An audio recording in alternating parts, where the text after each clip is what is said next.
ప్రపంచం అంతా సువార్త ప్రకటించబడుతుంది. నేను ఒక మాట చెప్తా, బాగా వినండి. సువార్త అక్కడి వరకే పరిమితంగా ఉండే.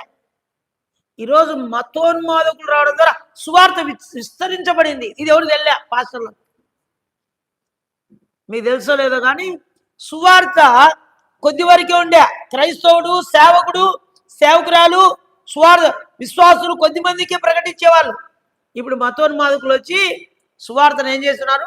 ప్రపంచమంతా ప్రకటిస్తున్నారు. వాళ్ళే ప్రకటిస్తున్నారు.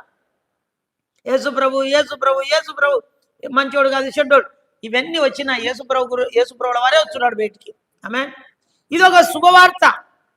వాళ్ళు అనుకుంటున్నారు యేసు ప్రభుల వారిని ప్రకటించే వారిని చంపుతున్నాం, చేస్తున్నాం అని. వాళ్ళే సువార్త ప్రకటిస్తున్నారు.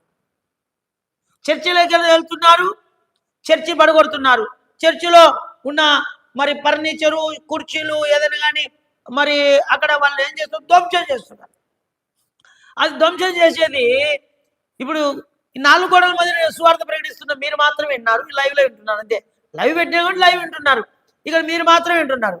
ఇప్పుడు మీరే వచ్చి ఈ చర్చినంతా పడగొట్టి ఈ చర్చినంతా చేస్తుంటే ఇది ఎంతవరకు వస్తుంది తెలుసా? ప్రపంచానికి తెలిసిపోతా ఉంది. హల్లెలూయా! ఏమైపోతుంది? ప్రపంచానికి తెలిసిపోతుంది. ఈ చర్చి ఇప్పుడు ఇది ఏంది అంటారు? యేసుప్రభు మందిరం, యేసుప్రభు చర్చి, ఇది యేసుప్రభు గుడి కదా. ఇది ఇప్పుడు ఎంతవరకు తెలిసిపోతుంది అంటే ప్రపంచాన్ని తెలిసిపోతుంది. కాబట్టి వాళ్ళు కూడా మంచి పనులు